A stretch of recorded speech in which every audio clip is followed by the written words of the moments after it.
Hoje a gente vai mergulhar num dos exemplos mais arrepiantes de justiça poética que a literatura já viu. É a punição que Dante Alighieri lá atrás imaginou para os hipócritas. Então, se preparem porque vamos entrar na mente de um cara do século XIV para entender uma visão de justiça que é ao mesmo tempo assustadora e perfeitamente lógica. A pergunta que vai guiar tudo aqui é essa. Pensem comigo. Qual seria a justiça perfeita para o hipócrita supremo? Sabe aquela falsidade no nível máximo? A traição da verdade, mas escondida debaixo de um manto de santidade. Que tipo de punição serviria para um crime desses? Pois é, Dante tinha uma resposta. E ela era muito, mas muito específica. Ok, para a gente entender a punição, primeiro a gente tem que entender o lugar. Porque assim, o inferno de Dante não é só um buraco cheio de fogo e caos, não. Longe disso. É um sistema super organizado, quase um mapa detalhado dos pecados da alma humana. E a lógica por trás disso é poderosa, viu? A jornada vai descendo, passa pelos pecados de impulso, tipo a luxúria, sabe? Depois vem a violência, até chegar lá no fundo, nas profundezas geladas, onde mora a fraude. E para Dante, olha só, esses eram os piores pecados de todos. Por quê? Porque eles abusam da razão, da nossa inteligência, que era vista como um dom de Deus, o que nos separa dos animais. Ou seja, é uma maldade pensada, calculada. E exatamente para lá, para essas profundezas, que a gente está indo agora. O nosso destino é o oitavo círculo, o reino da fraude. O lugar onde são punidos justamente aqueles que usam a inteligência para enganar os outros. Esse lugar tem um nome, Malebolge, que significa algo como fossos malignos. E lá, cada fosso castiga um tipo diferente de fraude. E na visão do Dante, a hipocrisia era uma das piores. Pensa bem, não é só uma mentirinha. É a mentira transformada em ação. É um ato que corrói a confiança, aquilo que mantém a sociedade unida, sabe? Então, beleza. Como é que os hipócritas são punidos? Bom, aqui Dante cria uma imagem central que, olha, é impossível de esquecer. E o foco tá todo nas roupas deles. Imaginem a cena. É quase como uma cerimônia religiosa. Não tem gritaria, não tem desespero, só o som de pés se arrastando. É tipo uma procissão de monges, só que totalmente distorcida, uma missa de cansaço eterno. E o mais doido é que de longe esses pecadores parecem até dignos, quase santos. E aqui que tá a genialidade do simbolismo. Por fora, os mantos são lindos, dourados, brilhantes, imitando aquela falsa aparência de gente correta que eles tinham em vida. Só que por dentro, eles são feitos de chumbo puro, chumbo maciço. Ou seja, a fachada bonita se torna o próprio instrumento de tortura. Eles são forçados a carregar para sempre o peso esmagador da própria mentira. Mas aí, de repente, a procissão para. O olhar de Dante, nosso guia, se fixa em uma coisa ainda mais chocante.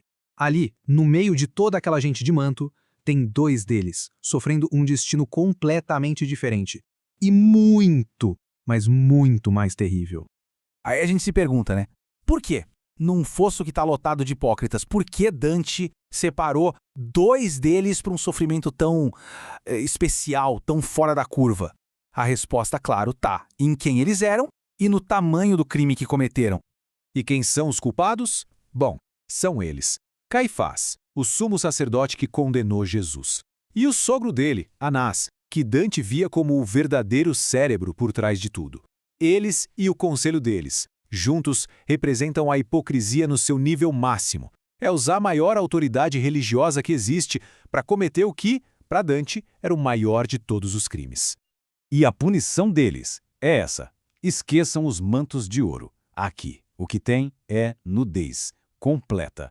Eles estão crucificados de forma humilhante no chão do inferno. E cada um daqueles outros hipócritas, com seus mantos pesadíssimos, é obrigado a passar por cima, a pisar neles. É uma imagem de degradação total, é visceral. Certo, mas por que essa punição? Tão específica assim? É exatamente aqui que a gente entra na genialidade meio sombria de Dante. Um mundo onde a justiça não é só para castigar, ela é poética. Existe um conceito que rege o inferno de Dante inteiro. O nome é contrapasso. A ideia é a seguinte: a punição nunca é aleatória. Ela é, na verdade, a manifestação física e eterna da natureza do pecado. De um jeito que é brilhante e ao mesmo tempo terrível, o castigo acaba revelando a verdade por trás do crime. E essa é a chave para entender tudo. São as próprias palavras de Caifás. A justificativa que ele usou na terra para sacrificar um inocente, dizendo que era para um bem maior, para manter a estabilidade política. Dante pega essa lógica e vira ela do avesso de um jeito espetacular. E é aqui que a gente vê a simetria perfeita da justiça de Dante. Aquela lógica de é melhor que um sofra pelo povo é completamente distorcida. Agora é ele quem sofre sob o peso de todo o povo de hipócritas para sempre. A autoridade que ele tinha com suas roupas sagradas é trocada pela humilhação total da nudez. E a posição dele de juiz, que sentou para julgar, agora é a de estar pregado no chão para ser julgado, para ser pisado a cada passo. É a ironia na sua forma mais cruel e mais perfeita. Mas, olha, não vamos nos enganar, tá? Isso aqui não era só uma aula de história antiga. De jeito nenhum. Quando Dante pune Caifás, a mira dele estava apontada e bem apontada para os poderosos da sua própria época. Caifás e Anás, para ele, eram um modelo do líder ruim, o arquétipo. Então, ao condenar os dois, Dante estava, na verdade, mandando um recado bem direto e até perigoso para os papas e príncipes do seu tempo. Aqueles que usavam o poder da religião para fazer política e que usavam o discurso do bem comum só para justificar a própria corrupção. E essa, no fim das contas, é a reflexão que a obra deixa pra gente. Foi escrita há 700 anos, mas essa cena dos hipócritas continua, assustadoramente atual. Ela nos força a pensar. O que acontece quando os líderes usam a aparência do bem para causar o maior dos males? A resposta de Dante é bem clara. É o esmagamento eterno, sobre o peso da própria falsidade.